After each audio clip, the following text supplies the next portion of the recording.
نصلي على رسوله الكريم أما بعد فأعوذ بالله من الشيطان الرجيم بسم الله الرحمن الرحيم وما محمد إلا رسول إلى آخر الآية صدق الله العظيم وقال النبي صلى الله عليه وسلم أنا خاتم النبيين أو كما قال عليه الصلاة والسلام میں محمد ابو ذر اپنے آپ کو خوش قسمت سمجھتا ہوں کہ آپ سب کے سامنے پیغمبر آخر الزمان حضرت محمد مصطفیٰ صلی اللہ علیہ وسلم کے بارے میں کچھ عرض کرنے کا موقع ملا۔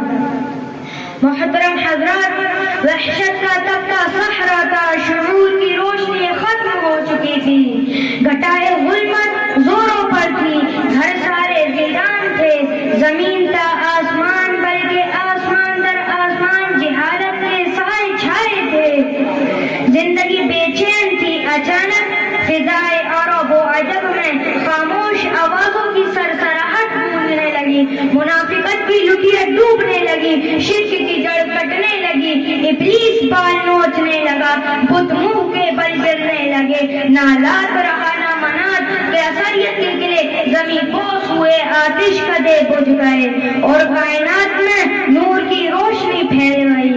واللیل کی زلفوں والا، والقمر رخساروں والا، طٰہٰ کے لقب والا، کالی کملی والا، والعصر کی نگاہوں والا جلوہ افروز ہو گیا۔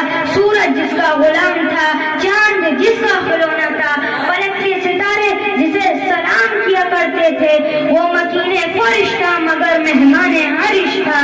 شریعت جس کا ہنر، زمزم جس کی سخاوت کی گواہی، غرض یہ ہے کہ کائنات کی ہر چیز ذرہ ذرہ مصروف سنا۔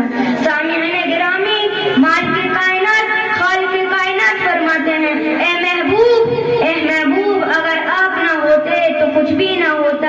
یہ ستارے، یہ حجر، یہ شجر، یہ شمس و قمر، یہ جمادات، یہ نباتات سب آپ کے لیے ہیں۔